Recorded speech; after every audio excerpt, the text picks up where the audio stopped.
اسم اعظم اللہ تعالیٰ کا ایسا نام جس سے جو مانگو فوراً مل جائے، جیسا چاہو ویسا ہو جائے۔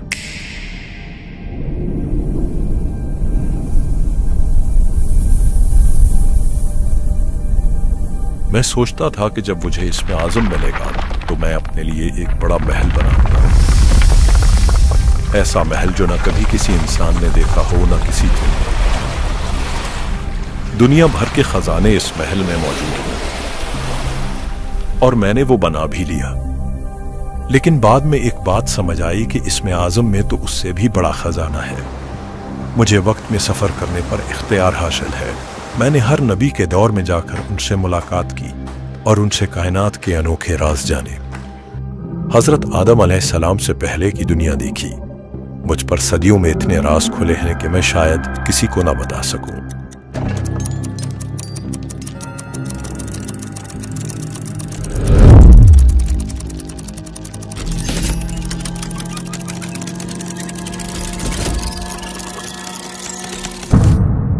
لیکن اب میری عمر بہت زیادہ ہو گئی ہے۔ یا اللہ، میں چاہتا ہوں کہ یہ اسم اعظم اور وہ راز میں کسی بڑے ظرف والے شخص کو دے دوں جو اس امانت کو سنبھال کر رکھے۔ یا اللہ، مجھے دکھائیں کہ یہ راز میں کس کو دوں۔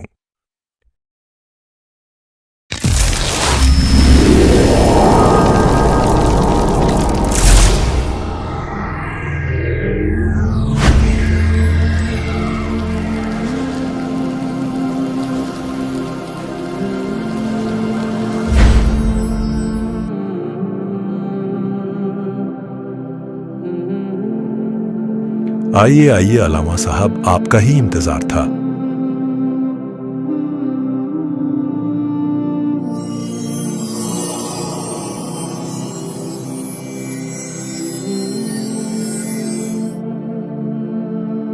یہ کیسا نور ہے؟ تسلی رکھے، میں آپ کو سب کچھ بتاؤں گا۔ میرے پاس آپ کے لیے بہت امانتیں ہیں۔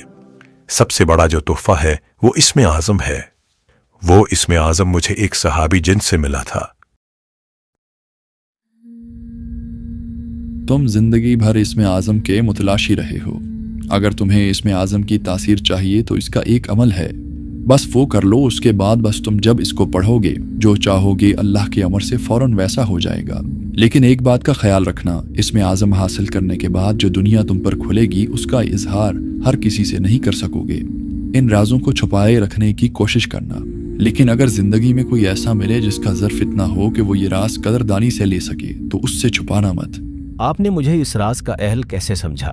آپ تسلی رکھیں، میں آپ کو ہر بات کا جواب دوں گا اور ہر امانت آپ کو دوں گا۔ آپ نے بتایا کہ اسم اعظم کی برکت سے آپ کو وقت میں سفر کرنے پر اختیار حاصل ہے۔ میرا ایک سوال ہے، ماضی میں بہت سی بڑی ہستیوں کے ساتھ بہت بڑے حادثات ہوئے، تو ایسا کیوں نہیں کیا جاتا کہ ہم ماضی میں جا کر انہیں پہلے سے آنے والے حادثات سے آگاہ کر دیں؟ آپ کے اس سوال کے پیچھے کائنات کے کافی راز چھپے ہیں۔ میں نے ایک بار کوشش کی کہ میں ماضی میں جا کر ایک عظیم ہستی کو ان کی شہادت سے بچا لوں۔ جب میں وہاں پہنچا تو ایک انوکھا واقعہ ہوا۔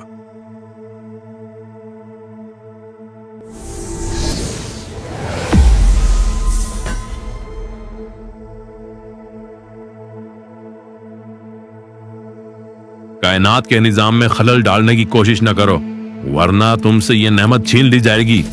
واپس چلے جاؤ۔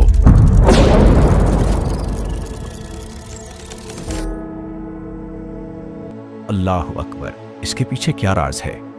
اصل میں یہ وہ واقعات ہیں جو اللہ تعالیٰ کی طرف سے پہلے سے طے ہے۔ اللہ تعالیٰ کی منشا یہی ہے کہ انہیں ایسے ہی ہونا ہے، اور اپنے آپ کو اللہ تعالیٰ کی منشا پر راضی کر لینا ہی بہترین عمل ہے۔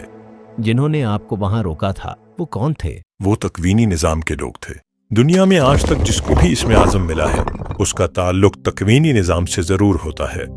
جب بھی کوئی انسان یا جن کسی ایسے عمل میں مداخلت کرے جو کہ اللہ تعالیٰ کی منشا کے خلاف ہے، تو ان ہستیوں کی ذمہ داری ہے کہ وہ اس کا سدباب کریں، چاہے وہ ماضی کا ہے یا مستقبل کا۔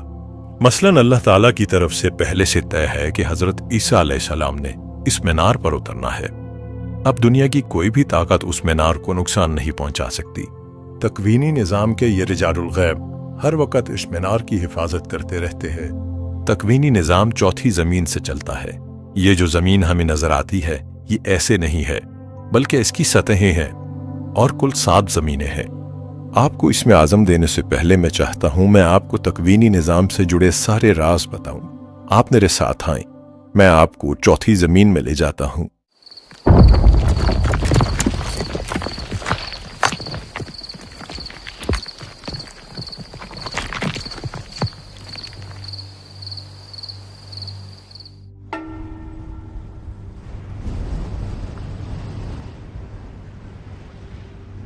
ہر زمین کا اپنا ایک نظام ہے، اپنا آسمان ہے۔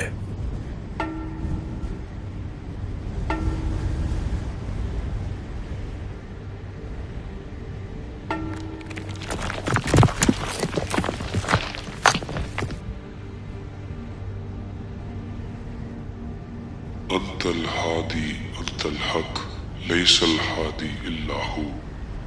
یہ سامنے جو آپ کو نظر آ رہے ہیں یہ اوتاد ہے، الہادی انت چاروں الحق سمتوں کے لیس اوتاد، الہادی ہر سمت کا ایک وطد ہے۔ اللہ کے امر سے انہیں نظام عالم کے بہت سے امور کو چلانے کی اجازت ہے۔ انت الہادی انت الحق لیس الہادی الا ہو۔ میں نے ان کا تذکرہ پہلے بھی کہیں پڑھا ہے۔ ان کے نام کا ایک تعویذ ہے، جو بندہ اپنی کوئی حاجت اس تعویذ کے نیچے لکھ کر درخت سے لٹکا دے تو وہ حاجت پوری ہو جاتی ہے۔ آپ یقیناً اس تعویذ کی بات کر رہے ہوں گے۔ جی بالکل۔ یہ سامنے کیا ہے؟ آئیں میں آپ کو بتاتا ہوں۔ یہ جو سامنے آپ کو نظر آ رہے ہیں یہ وہ ہستیاں ہیں جن کے ذمے ان چیزوں کا فیصلہ کرنا ہے کہ کس کو کتنا رزق ملنا ہے، کس کو اولاد ملنی ہے یا کس کی زندگی میں خوشحالی آنی ہے۔ جیسا یہ کسی کے لیے لکھ دیتے ہیں اللہ کے امر سے ویسا ہو جاتا ہے۔ اس سارے تکوینی نظام میں 40 ہستیاں یا ابدال موجود ہوتے ہیں۔ بہت سے وظائف کی تعداد 40 انہی کی نسبت سے رکھی گئی ہے۔ میں نے ایک بار ایک محفل میں انوکھا منظر دیکھا۔ اس محفل میں ایک مخلص مجمع بیٹھا 40,000 مرتبہ سورہ اخلاص پڑھ رہا تھا اور ان ہستیوں کو ہدیہ کر رہا تھا، اور یہ ہستیاں اس محفل میں شامل تھیں، اور جو بھی اس محفل میں جو حاجت لے کر بیٹھا تھا یہ ہستیاں ان کی حاجتوں پر قبولیت کے فیصلے لکھ رہے تھے۔ سورہ اخلاص کا 40,000 کا عمل بھی انہی کی نسبت سے 40,000 مرتبہ پڑھا جاتا ہے۔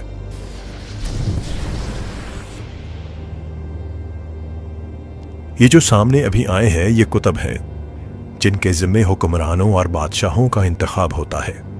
آپ کو علم ہے کہ دنیا میں جتنے بھی حکمران آتے ہیں ان کا فیصلہ یہ ہستیاں کرتی ہیں۔ جتنے سال جس حکمران نے حکومت کرنا ہے وہ یہی سے فیصلہ ہوتا ہے۔ جس حکمران کے لیے یہ ہستیاں جتنا سال طے کرتی ہیں اس سے پہلے دنیا کی کوئی طاقت نہیں ہٹا سکتی، اور جب یہ کسی کو ہٹانے کا فیصلہ کر لیتے ہیں تو کوئی طاقت اس کی حکمرانی برقرار نہیں رکھ سکتی، اور یہ سب ذمہ داریاں انہیں اللہ ہی کے امر سے ملی ہیں۔ ان کا کوئی عمل اللہ تعالیٰ کی منشا کے خلاف نہیں ہوتا اور نہ ہو سکتا ہے۔ اللہ اکبر۔ آپ نے فرمایا کہ ان کا انتخاب ہر دور کے نیک انسانوں یا جنات میں سے کیا جاتا ہے۔ ان کے انتقال کے وقت کیا معاملہ ہوتا ہے؟ اس کے پیچھے بھی ایک انوکھا نظام ہے۔ اسم اعظم کی برکت سے کئی صدیاں پہلے میری ایک انسان سے دوستی ہوئی۔ وہ کوئی عام انسان نہیں تھے بلکہ تکوینی نظام میں مکہ کے امیر تھے۔ بابا مجھے بتائیں ابھی اگلا بادشاہ کون ہوگا؟ ایک تو تم سوال بہت کرتے ہو۔ بتائیں نا بابا، چلو میں آپ کو 40 مرتبہ سورہ بقرہ ہدیہ کرتا ہوں۔ یہ تمہاری عادت نہ، بس اسی وجہ سے تم جیت جاتے ہو۔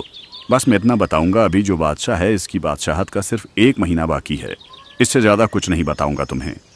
اچھا میرا ایک اور سوال ہے، اس کا جواب دے دیں، پھر میری آج کی چھٹی۔ میں یہ سوچ رہا تھا کہ جو تکوینی نظام کے لوگ ہوتے ہیں ان کی ذمہ داری کب ختم ہوتی ہے؟ چلو آؤ میں تمہیں بتاتا ہوں۔ میں نے ان کے ساتھ چلنا شروع کر دیا۔ کافی دیر تک ہم چلتے رہے۔ چلتے چلتے ایسے مناظر آ گئے جو مجھے مکہ کے نہیں لگ رہے تھے۔ ہم کافی دیر ایسے چلتے رہے۔ میں نے پھر ان سے پوچھا ہم کتنا دور آ گئے ہیں؟ ہم مکہ سے 1900 میل دور آ گئے ہیں۔ کافی دیر چلتے چلتے ہم ایک خوبصورت وادی میں پہنچ گئے۔